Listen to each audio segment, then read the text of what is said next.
Hey, it's almost bedtime.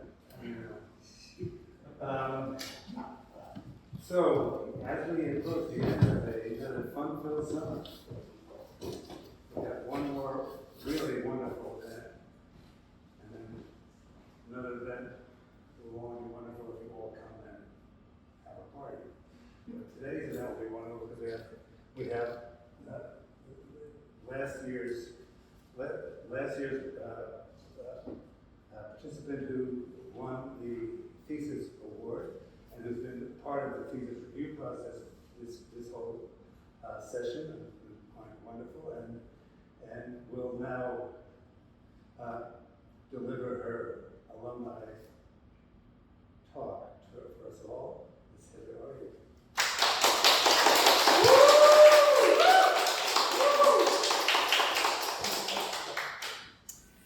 Thank you for allowing me to be here and I guess talk to you about maybe chapter 2 of my journey. I really especially want to say thanks to Aviva and Heather and Jackie and Allison and Stefan, who continue to be a sounding board for me even now that I'm out of the institution, and for helping me prepare for today and creating just continued community with me. I came to SBA, I'm an artist and a community worker, and I've always been a maker of objects, and I've always done this work in my community, and they're semi-connected, but I came here to figure out how I really want to more deeply connect these, and if I even really want to. So the title of my talk today is Navigating Nuance, Holding Space for Multiple Truths.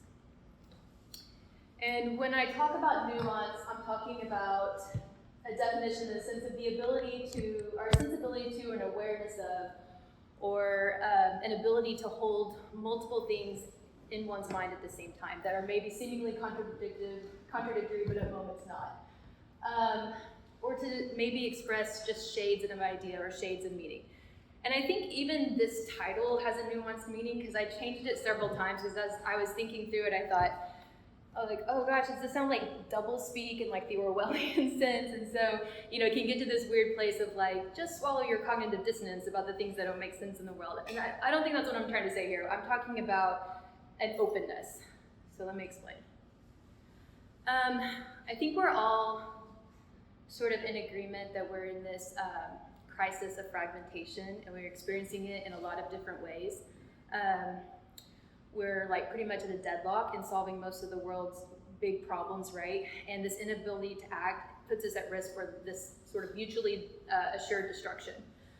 And there's a lot of people writing and talking about this, but I think one of the more salient pieces of writing that I've read about this was in this article in The Atlantic last April by Jonathan Haidt, and it was called Why the Past 10 Years of American Life Have Been Uniquely Stupid. And he says a lot of really interesting things in here, and he just pretty much is talking about the fragmentation of everything, not only between red and blue, but within the left and within the right, as well as within universities, companies, professional associations, museums, and families.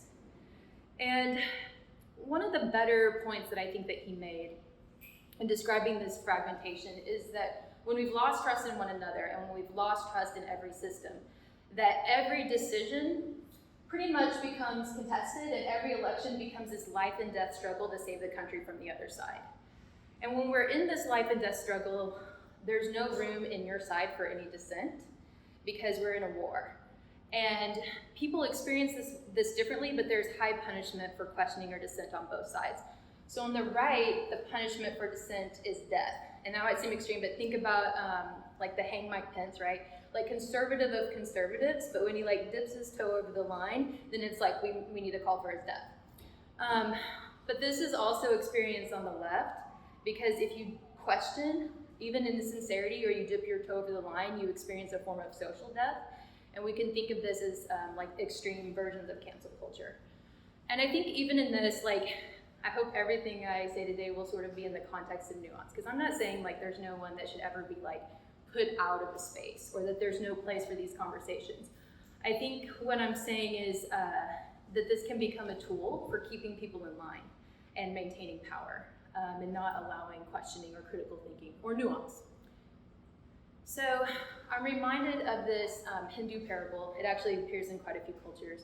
And it's this idea that it's called the parable of the blind men and the elephant. And I have to say, like, I know that maybe is a little ableist, but I think it's a metaphor for our collective limitation of perception of a lot of things.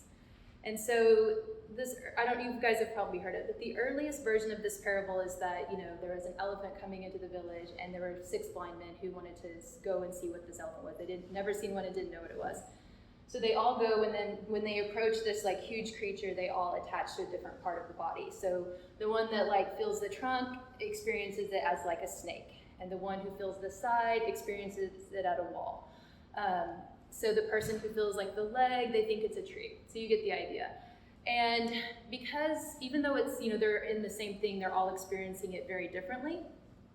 And so because their experience is so different, when they start to talk to one another, they feel like the other is lying. And in some versions, this comes to blows and to physical violence. And I think this is a really good metaphor for the complexity of trying to navigate life. And I think maybe it's even more helpful if we think about this elephant as, like, what if there was this creature of almost infinite polygonal sides? And not only were there like almost infinite sides and infinite experiences, but actually the surface of whatever you're feeling could change at any given moment depending on the stimuli, and you're not even always sure why. A good example of this might be, you know, you understand truth is important and you understand kindness is important, but like, how do these things shift when those two come into conflict? And that is a very like contextualized experience depending on what's going on, and there's a lot of variables.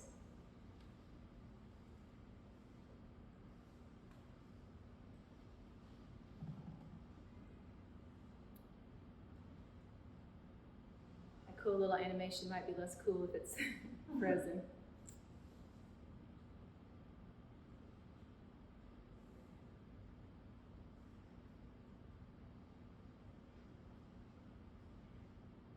You try to animate it? Oh, okay.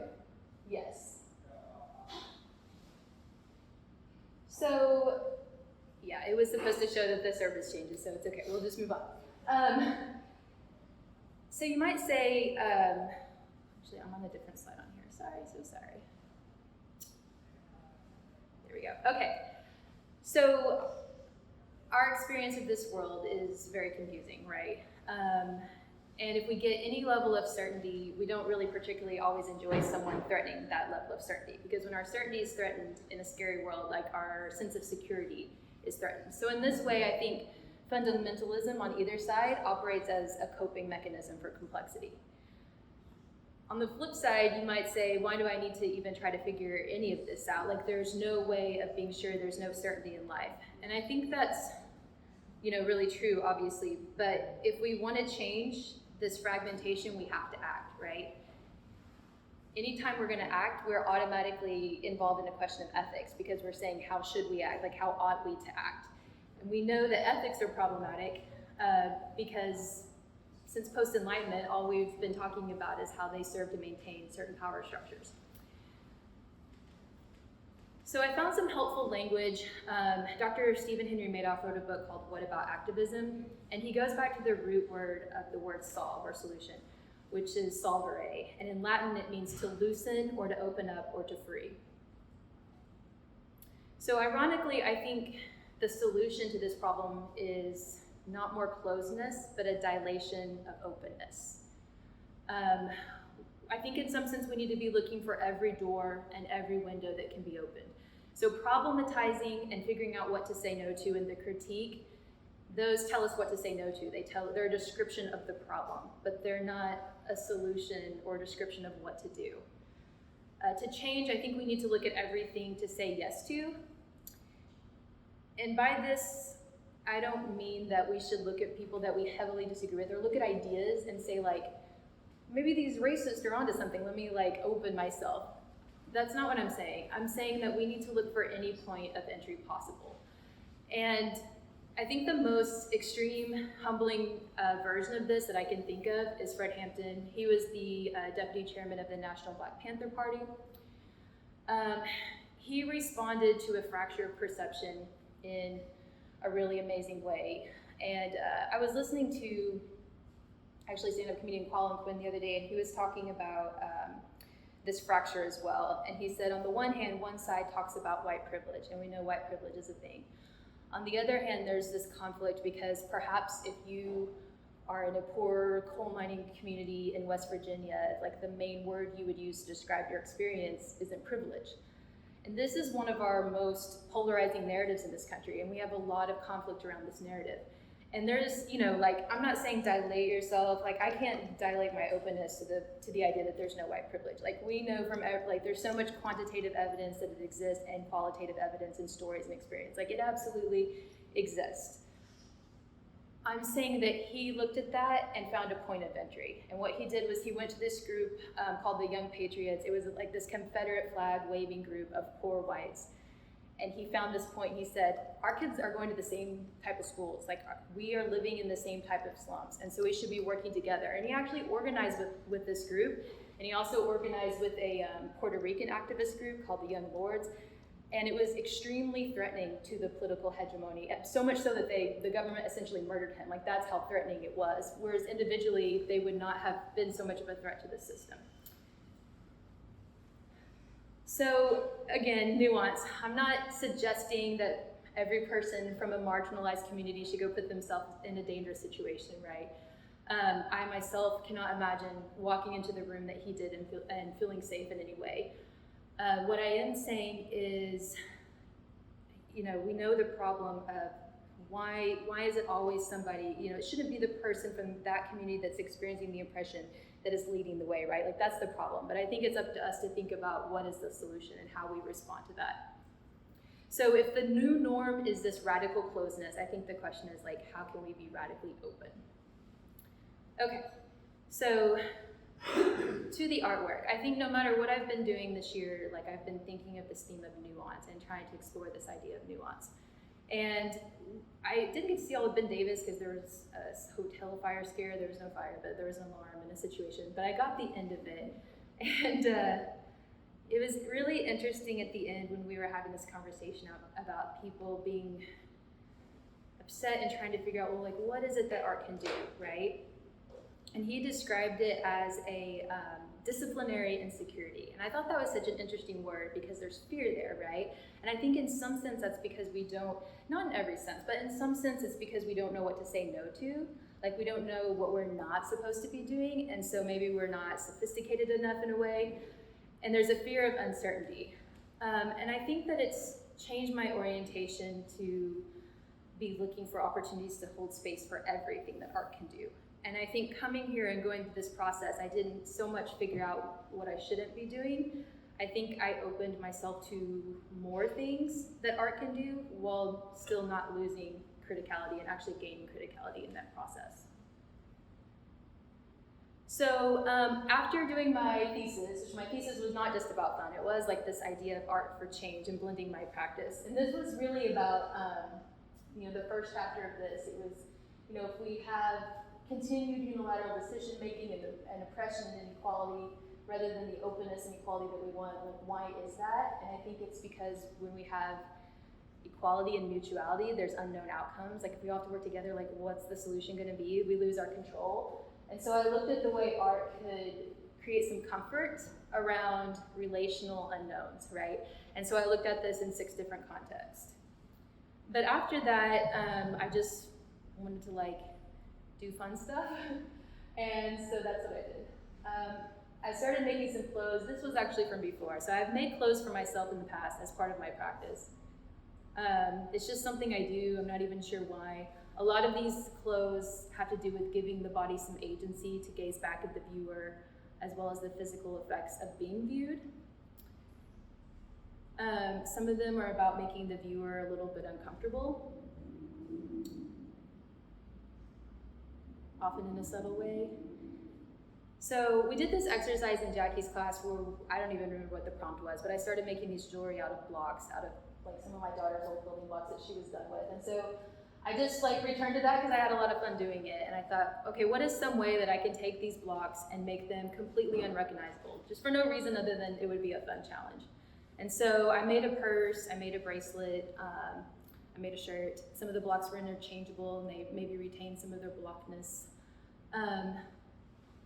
But the moment I thought about how do I want to sort of display these objects, I thought, well, I'd want to wear them, and then there became this like navigation of nuance between how much I care about beauty, right?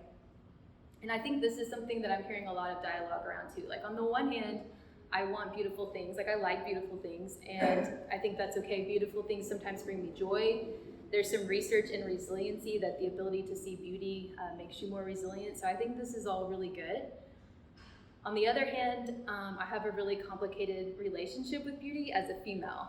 So a lot of this has to do with the fact that I don't really get to decide how I'm viewed and when I get to enter and exit this narrative and how important it is. I made a graph to describe my frustration with this. And what I've noticed is that in any given situation in life, there's some level, right amount of prettiness you should be to be taken seriously, but also like to be listened to. But you need to be pretty, but not too pretty. And it's not, like the point always moves. And I think in any given situation, there's probably like some exact right amount of pretty you're supposed to be. Like today, I wanted to look nice, but if I wore too much makeup, would I be considered, seriously, or would I be too shallow? There's always some implication. And I think in the experience of being female, you're never at the right point, in my opinion. So in all sincerity, I wanted to put these clothes on that I made, and I wanted to look nice, and I wanted to, be in the fashion world for a second for fun. But I realized that there's no way to keep myself from being dissected. Like every time I enter this in any way or participate in any way, it's not just in the sense of my wholeness as a person. There's always some dissection. To give you a short example, one time, in my dating experiences, I was asked for a selfie. I was talking to some guy, and I don't like sending selfies. It's no problem if you do. I don't like doing it. I don't like taking pictures. So he was like, "Oh, you're at work, send me a selfie so I can see you work." So I thought, okay, cool, it's kind of sweet and weird, but whatever. So I send a selfie, and the immediate response is "Can you take one in better lighting?" And I was just I don't know, I think what I'm gonna give you is my Adobe stock password, and maybe you can find exactly what you're looking for there, because I'm not sure I'm gonna be able to hit the mark exactly. So there's always some dissecting, and then the older I get, it's not even about dissecting beauty, it's how well are you aging, and there's some dissection that's going on there. So I've decided to play on this block motif, and I decided, okay, since I'm gonna get dissected, I'll just go ahead and do it myself and separate myself into parts. But I would maybe do it in such a way that would create some visual tension, so that in the mind you want to put the images back together the way they should be. Oh, this is the bracelet I made, by the way. So instead of offering myself up whole to be dissected, I just decided I'll just go ahead and dissect myself, and maybe people will put me back together. And I've zoomed in on some section of myself so people can have a better look and examine the parts. Oops, not advancing. This is a shirt that I made from the blocks. The blocks are removable for washing. This is the purse I made. This is just a close-up so you all can see it. I had some leftover gold leaves. And you can interchange the blocks of the shirt and the purse and move them around. Okay, so another thing that I've been thinking about in terms of nuance is this augmented reality. I think this technology is coming, right? There's nothing that we can do about it, and there's some good to it. We saw a thesis project this week about, maybe it could be used to cure cancer. I had a friend describe, when we have AR, we'll just all have these glasses, and instead of having to try to look at your phone to see the map will just be in your AR glasses. And so I think there's some good in this. But I also have friends that I haven't really seen much of since before the pandemic. My only experience of them is through social media.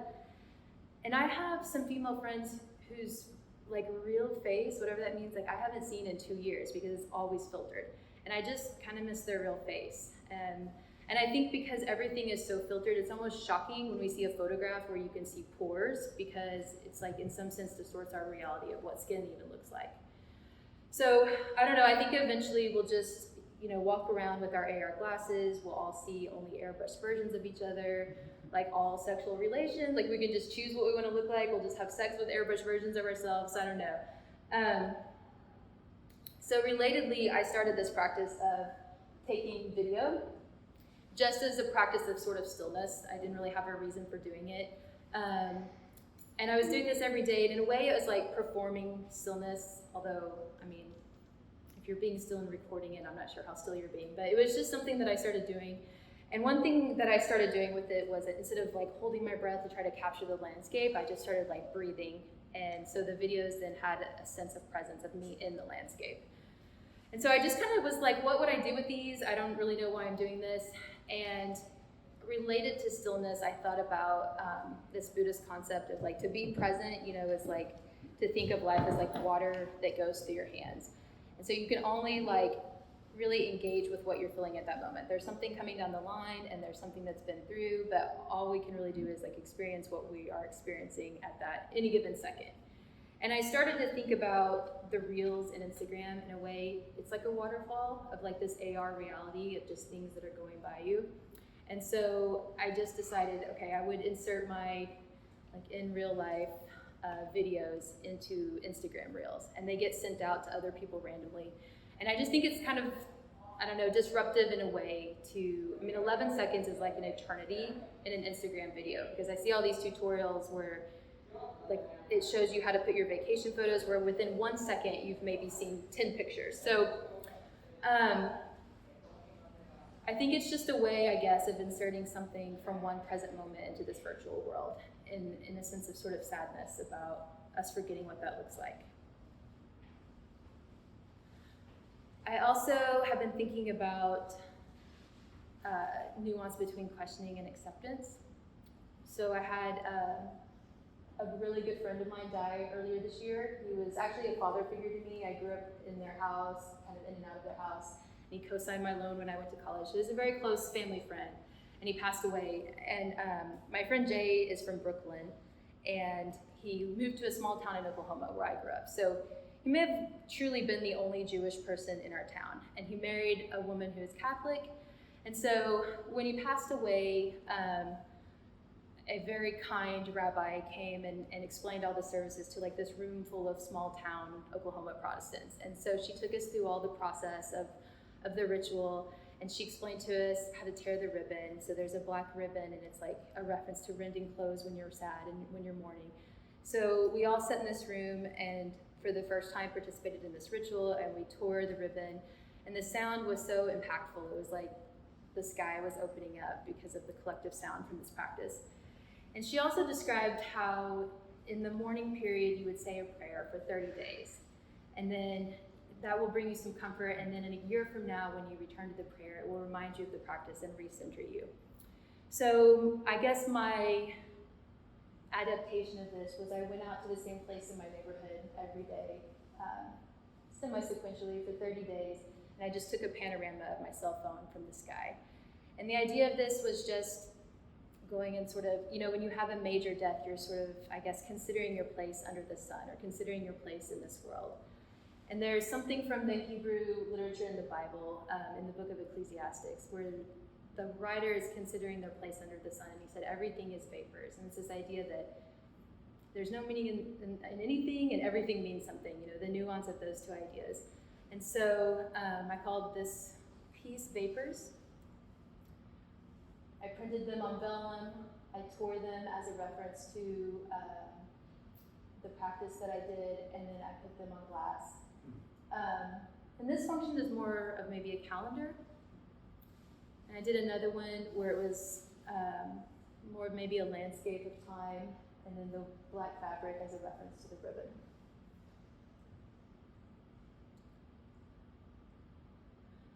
So another thing that I've been working through is some identity issues, and I've noticed when I did my Beans and Rice project last year, I noticed a lot of people experience their identity with an asterisk, like I'm Latina, I'm Hispanic because my mom is Hispanic, but we were adopted, so we were raised with the white family. So I'm Hispanic, I feel very connected to our family that we've reconnected to, but I always feel like I have to say like I'm Hispanic with an asterisk because I know my experience isn't the typical one. And so I always have a little tension in how to talk about that. This is a piece that I did while I was at SBA, and this is more about my connection to the larger issues. This was when we had, in the news, children being held in cages in ICE detention camps. And this was a quote by Nancy Pelosi, where she said that this was outside the circle of civilized human behavior. And this is still one of my favorite pieces, but I've still been searching for ways to talk about a more personal, nuanced experience with this topic of immigration. So I've been working through that. This is my tourist map self-portrait. I found a tourist map of Mexico, and I thought that's perfect because that's how I feel I experience my culture as a tourist. And so I just started with this as a way to give myself some visual language. I cut it up. This is the area that I know our family's from through research, but I don't know a ton about. And in this map, there just happened to be some language that says we are building the road to progress. And so I just started developing this map for myself in that, you know, I'm part of this larger narrative of immigration. My mom's mom was brought here. She couldn't afford to take care of my mom, and so my mom was placed for adoption. I also have started this practice of cutting out or cutting up double R's in Spanish text because it's just a shorthand for the fact that no matter how much I research or try to learn Spanish or do some of these things to connect to my culture, I'm always removed. For example, I can't roll my R's. I'll never, you know, it's not about rolling your R's. It's just the fact that there's always some removal. You can only know so much by research, which is okay. It's not good or bad, but there's a bit of sadness there maybe.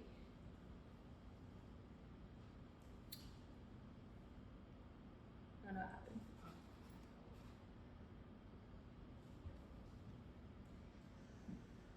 You should be able to reach maps.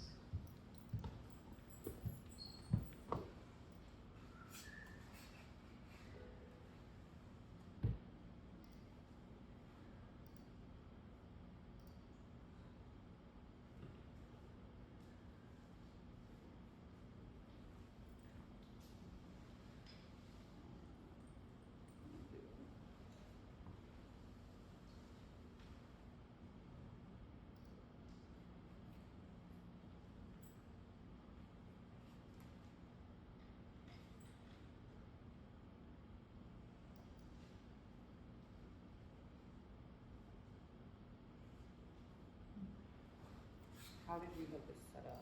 It's not mirrored, it's a table,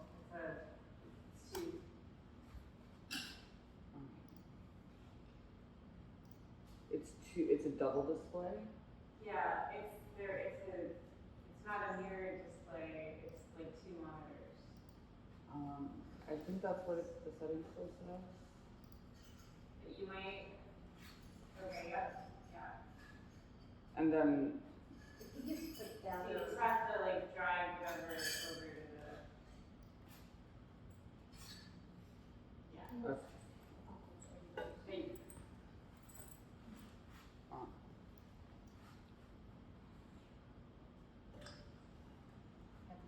you. yeah, I'm sorry, I have no idea how this is set up. I have my notes if you just want to mirror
kind of continued to explore this idea, when I started it, I really didn't know where it was going. And I've talked about this here before.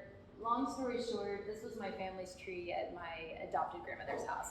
And it was a big deal to me. I kind of grew up in this tree. It's our family's house in terms of our family here in the US. So at some point, this tree had been demolished, and I was able to excavate it and bring it to my house, and I've been working through it. It's been really cool. It's also been this big burden because it's attracting all sorts of things and putting off all sorts of energy. And it's been an amazing but weird experience. And I've been telling Aviva, this tree is somehow a self-portrait. I'm not sure how. But what I figured out is it's not a self-portrait, it's a portrait of my mom, because she was uprooted, and then in some ways she's disconnected from us. And the more I research and look into it, the more I hear stories of, we all know, it doesn't even matter what country or culture it is. By the time you're second or third generation, whatever generation is the one that came over, there's some disconnect for whatever reason. And even though my mom doesn't connect back to that culture, there's this trauma of being removed and in some way separates you and causes barriers. And whatever version of that is, I think that's a very universal experience.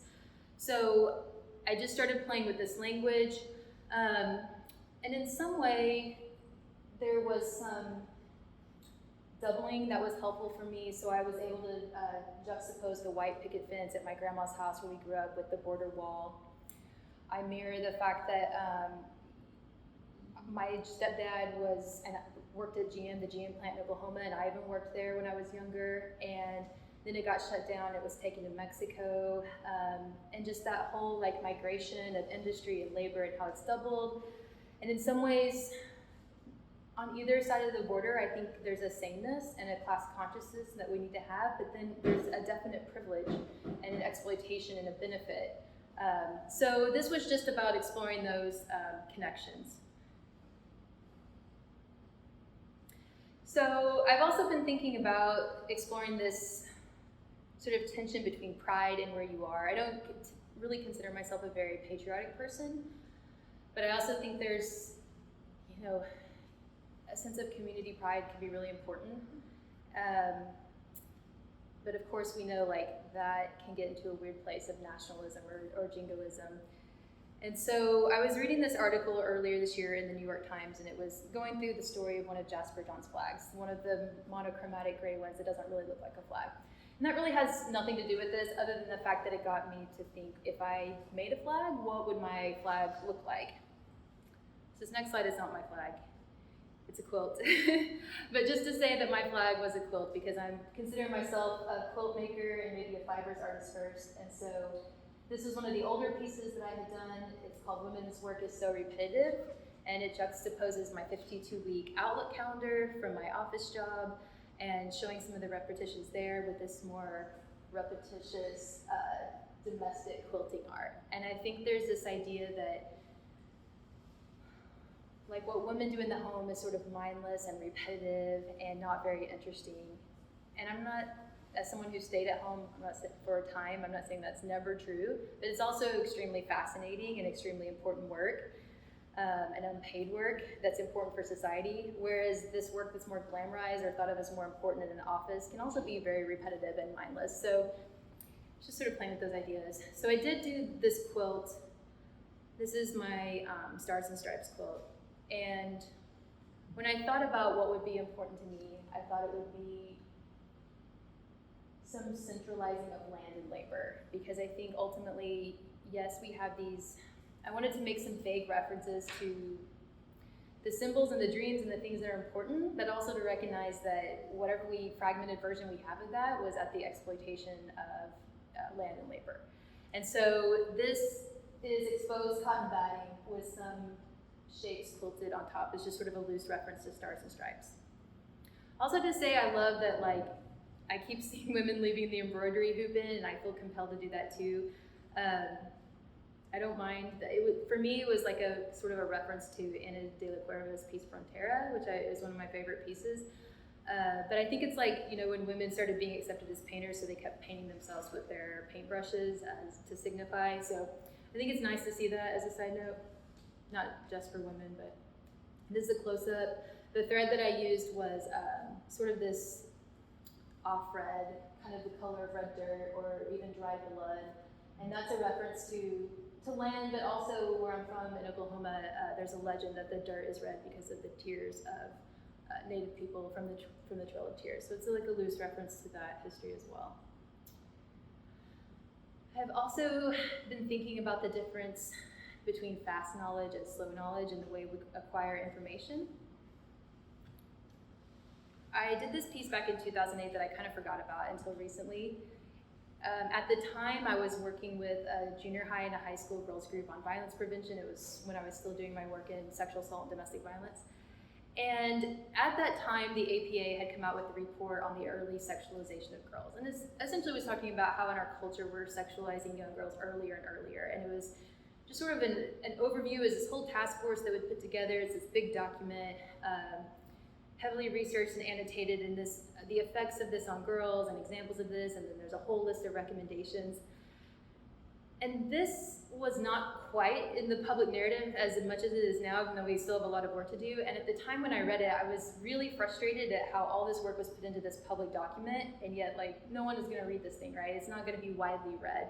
And so I printed it on pink paper and put it into a bubble tape container, just like as a reference to, you know, what is quick and part of pop culture. This was pre-Twitter really, but like, you know, sometimes what's most important is not what's widely disseminated, I guess. So I thought back about that this year. Oh, this is some close-ups. I thought back about this piece that I made when I was reading about the Green Corn Rebellion this year. And this was a major event in Oklahoma. I'd actually not grew up learning about it, I don't think. It's not a super well-known event in US history. But actually in Oklahoma, most people don't realize it's so disparate from our conception now. We used to have the largest registered socialist membership to the Socialist Party in the country. We were at the highest state. And it seems really odd, but in a way it doesn't seem that odd to me because I had a grandmother who was quite a bit older. She was a Depression-era grandmother, so I grew up with all of her friends. They were all like yellow dog Democrats, and like to be Republican was unthinkable, honestly. So that feels different from now, but there is this history there. And if you think about tenant farming and all these things. So there was this very important event where in 1917, Black, white, and Native American tenant farmers banded together to protest Woodrow Wilson in World War I and in imperialism in general. And so they were gonna eat green corn and march all the way to the White House and do their protest. Fell apart very quickly. I won't go into detail, but essentially this event was reported on in a lot of really different ways and talked about in a lot of really different ways and even villainized. And it was kind of one of the central events in the US that helped to discredit the Socialist Party in this country. And so I was going back and reading about it and just realizing what an important moment in history it is for this class consciousness and this level of organizing. And yet, you know, if I like, well, I will say too, there was a lot of really interesting articles about it. I read this really cool one out of Wisconsin, and one of the lines from it was, the South has a dual soul, which I thought was really beautiful and really true and really descriptive of, I'm not 100% sure if Oklahoma's the South or South adjacent, but you know, there's just a lot to this. But I think the best maybe research that I read, Sam Marcy, who co-founded the Workers' World Party, he wrote about this in his book, Bolsheviks and War. There's a whole chapter devoted to it. And he really contextualizes this event within like the global struggle for labor. And I thought, if I were to like pass out something, not everywhere, but in many places in Oklahoma, like even just the word socialism is viewed like as a form of maybe being a traitor or as a form of wanting a dictator or something like that. So there's a lot of ways in which this information would not be received. Immediately it would be rejected, right? And so I thought about what can I do with this? And so I ended up printing the entire chapter. I came up with this way of printing it on corn. So I printed it on dried corn leaves and I canned it because that's like what I learned from my grandma. Like people from that era, they like save up everything. So I thought, okay, I'm just gonna store up this knowledge for later use because maybe at some point we'll be ready to work together again. This is just a close-up of before I canned it, the chapter printed on the corn leaves. Okay, so that's kind of my individual work that I did this year. Those are some of the objects that I made. But in my practice, I think it's really important to mirror what I do in my community work, which is, change always starts with the self, but then it really needs to radiate out into other spheres of where you live. So just like last year with my thesis project, I did something with myself, but also with my family, with my neighborhood, with my friends, with an organization, and with the community. I found that to be a really helpful way of organizing my work, so I continued to do that this year. And I will say, the pieces that I made are in some way like my complete sentences, right? Like they don't exist on an island, but they're sort of a complete sentence about what I think about the topic. And I think that the work that we do in these other spheres, in these other social settings, are maybe more mundane. Their only impact is really if there's a collective uptake, right? So they're not spectacular on their own. And it's not that everyone needs to do what I did. I want to learn from what other people did, and I just hope that it's like one little push in the fabric of the culture. So I think it's just, if we all start thinking through these things, and I know many of us are, and working through them in our own way, I think that is really even more powerful than what any individual work can do. So I was navigating nuance between individual and corporate responsibility within my family. So I hadn't had a couch for a couple years, so I had to sell my couch, didn't fit in my house, and so I just had made this determination I wasn't bringing any more petrochemicals, foam into my house for it to off-gas. And so I wanted to see if I could make one. So I made a petrochemical-free-ish couch this year. And so this is just how I worked through it. And I saw a similar couch online that I really liked, and it was very expensive. It was like $10,000. And to me, I thought, oh my gosh, how could you spend that much on a couch? But at the same time, if you asked me what I did this year, I would be like, I made this couch. It took so long. I think couches should be $10,000. That is the minimum price. And then it just makes me go, should we have so many couches? Should I have even made this? I'm not sure. So I'm not saying this is a solution. I'm saying it's me navigating this issue. And so a lot of this is about me thinking through climate change and this tension between individual and corporate responsibility. And I know that there's a strong narrative that I largely agree with, that it's mainly a corporate issue and corporations need to take more responsibility. So if we want to blame the corporations, I'll be first in that line with you. But I also would just really think about the collective impact we saw when COVID happened and when we shut down and collectively changed certain patterns, how we saw different ecosystems being restored almost immediately, air quality issues were changing. Even if you look at some of the EPA's report on greenhouse gas emissions and who is the most responsible and where it's coming from, residential energy use is very significant.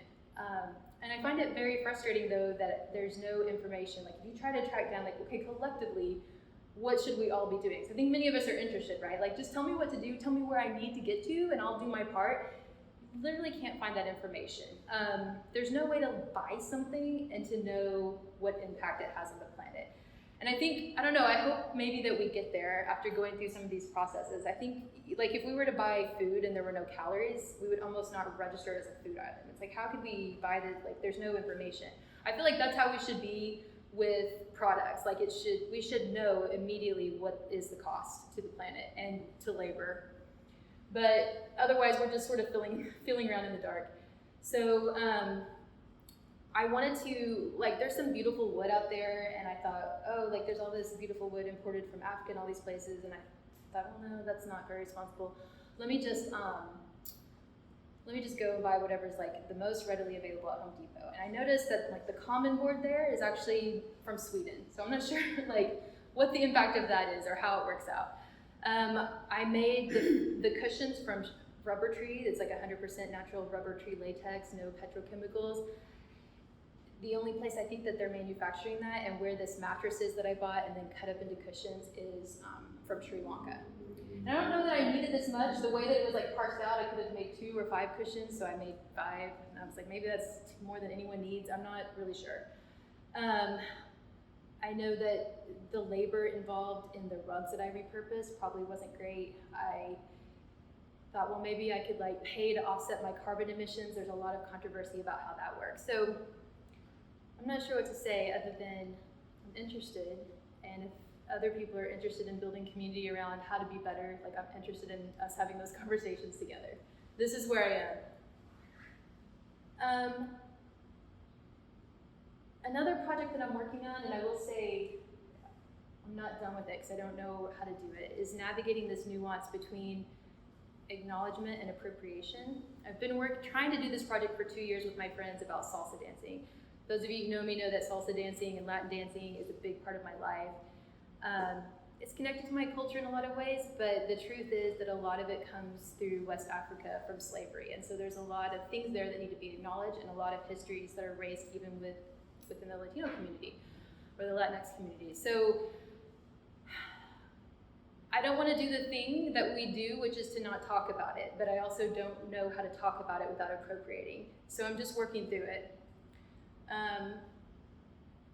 This was just a reference to the fact that through this program, I learned that I really like bookmaking. This is something that I did as a second year. And I'm trying to work through this dance as a book. So we are gonna make a flip book of this dance. I filmed my friend, Jesus Munoz, my dance friend, he's an instructor, now living in Denver. And we went through and we talked about frame by frame, like the histories and where these different techniques and movements come from. And I'm thinking about some visual elements. It's not advancing yet, but hopefully it will. And yeah, I'm working through it. And I think it's something I know we're all thinking about in different ways. So this is another area where if people want to have these conversations, I'd love to have these conversations with you because I would like to keep learning ways to do better. Another project that I did with a friend was just learning to navigate the nuance between vulnerability and self-protection. I know as artists, like there's a lot of vulnerability that we have. And so I met my friend this year, same as Dustin Lee. And when we met, he figured out that I'm an artist that has a different day job. And then he's a writer, but he has like another day job in IT. And so he was like, do you want to show me some of your artwork? And just in a moment of complete sincerity, I was like, no, not really. Like, I don't really feel like doing that. And I was like, do you want to show me any of your writing? Can I read your writing? He was like, I'd rather you not. So I was like, okay, we're off to a good start. But I feel that way sometimes. I just do. So this is a sort of a private project that we've been working on. It just almost became this joke about the fact that we would never share our work with each other, and we just kept perpetuating it. And so one day I was in a staff meeting for training I'd really already sat through, and I got bored. So I started messing with Canva, that app on my phone, and I used a magazine template. And I just made I shared it with him, and I was like, let's just make a non-work magazine where we'll literally share everything possible we can think of except our actual work. And so we started calling ourselves the Secret Goldfish Society. That's a reference to Catcher in the Rye, where he buys the goldfish and he doesn't want to show anyone. So we just started jokingly calling ourselves that. And we've literally shared all of our favorite songs, our favorite movie quotes, everything we can think of in here. And it really got me to think about how much we use art as a vehicle for expressing our own vulnerability. Like we use the work of other people, right? And I realize that's a function maybe my art can have when I feel vulnerable enough to share it. I just thought it was very interesting. The only thing I will show you from it, because it is private, I did get his permission to share. And I asked, I said, do you mind? I know it's kind of like private. He was like, well, I don't really know it's private. I've already showed my sister, so I was like, well, whatever. I thought it was private. So this is it's our second picture that we took together, and it's like obscured. So I don't know what that means, but that's what it is. On my blog, I have been continuing to navigate the nuance between private and shared space. So last year, I worked with the kids in my neighborhood. We mapped like the species that we share land with. Through a series of weird events, I ended up raising a wasp larva into adulthood. And I've continued that this year with my neighbor. We've been growing milkweed. We're on our way to becoming an official monarch way station. And we were able to do that by sharing the land that extends across both of our yards. So I just thought that was something really beautiful, that you have this animal that can't recognize borders in order to complete its migration pattern. We had to have this sort of borderless garden. We have our other neighbor on the other side, Mariah. She's the only one that can get the seeds to grow. I was killing everything and she was able to get them to sprout. So it's a real collective effort. I will say milkweed sucks. It is apparently the hardest thing. It's like a native plant, but it is very finicky. So we're making it work. We're not an official way station yet. We don't have enough diversity, but we're on the way.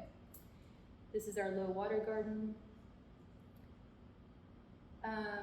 I was able to use my degree this year to teach art, and in like an odd series of events, my neighbor works at this school that is for the Afghan refugee community. Oklahoma actually has one of the highest number of refugees from Afghanistan this year.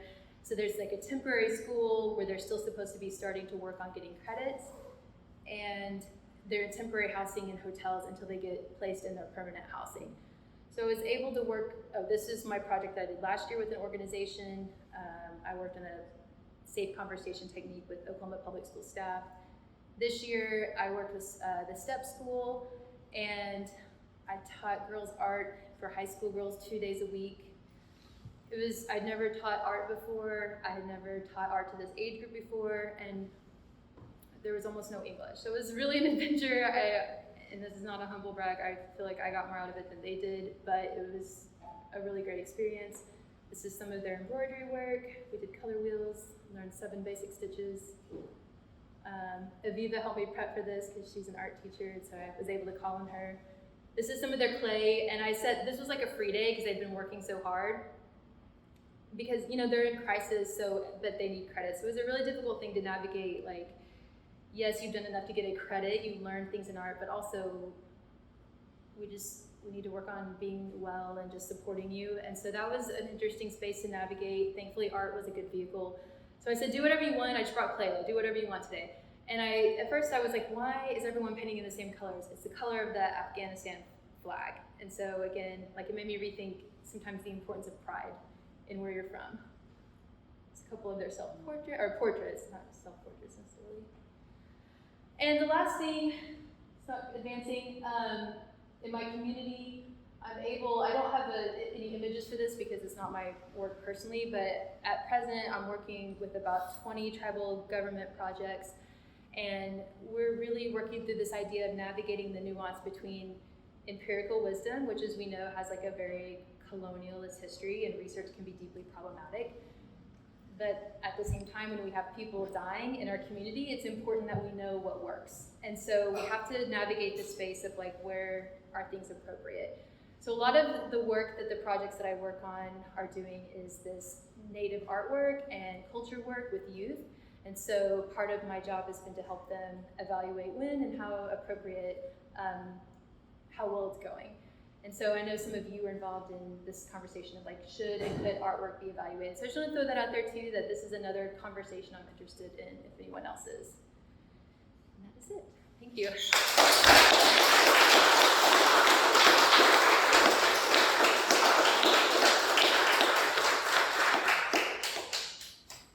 Do we do questions or? That was really wonderful. I own that Nancy Pelosi piece. I'm really happy to have that. Although I have not been able to figure out how to put it up yet. I think I forgot to give you directions, so. Yeah, that would help, but it's a great work. And, anybody have any questions, comments?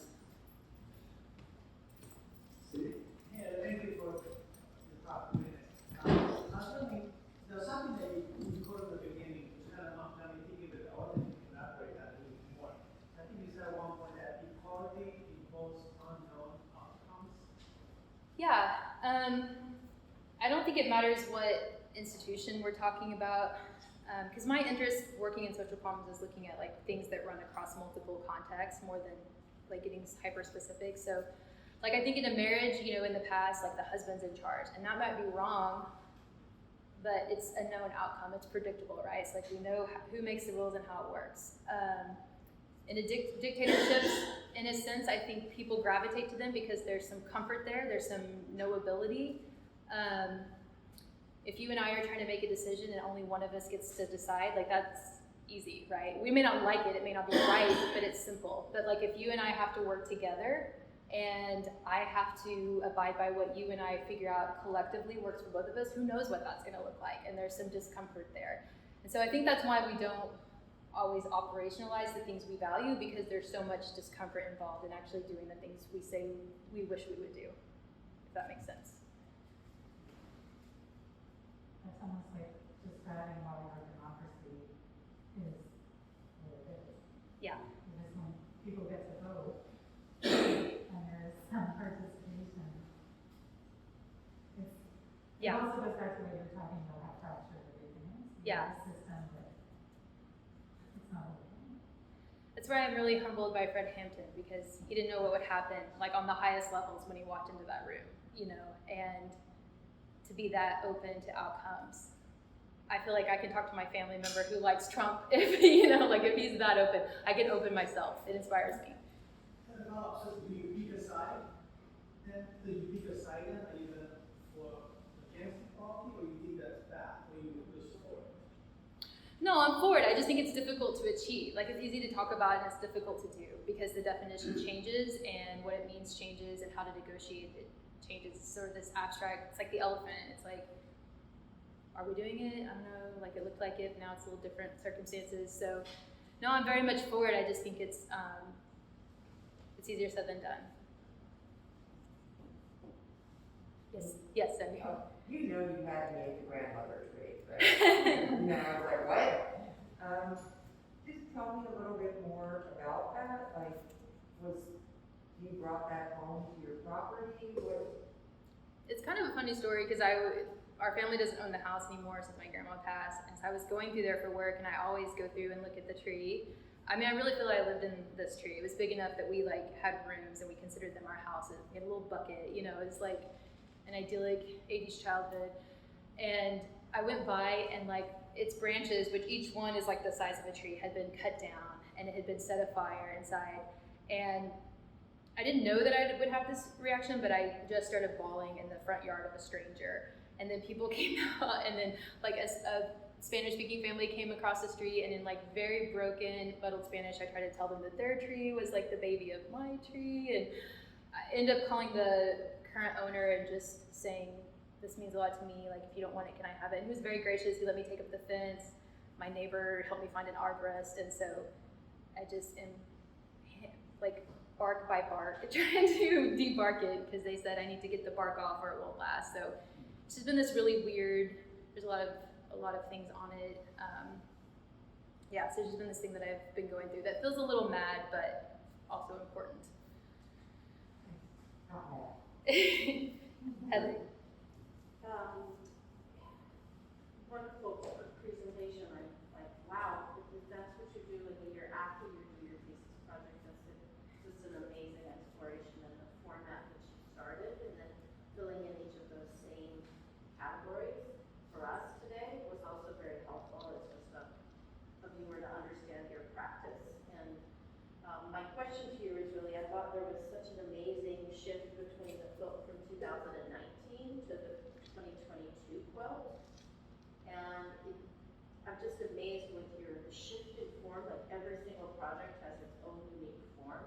And I just wondered if you could talk a little bit about your process of finding the form for each of these projects. Yeah, I mean, I guess I would consider myself a materials-based artist more than anything. I am really interested in the semiotics of materials. I think that can go too far, like again, nuance, you know. I sometimes think like, should I have more of a style, or I'm not sure that sometimes there is that thread across them, but I don't know that I care. I just am really interested in like for each concept, like what material would speak to this the most. But I also think to just like maybe make this less clear, like in coming here, like I was able to, like Marcus from our class, like he doesn't, like I always start with like problem solution statement, and then my like problem to solve is like what's the best way, the most like succinct way to say this with material. And then being around other people who just start doing things with no path, like I've really started doing that more. Like my tree, my map of a person, like I didn't know what I was doing, but I feel more comfortable to do that now, just to like start and add, and have realized from seeing other people do that process that it can come together in the end. And also it's completely okay if it doesn't. I love your presentation. I love what you did, and found it amazing. What I like a lot is that you use this topic of navigating. You often said, and this is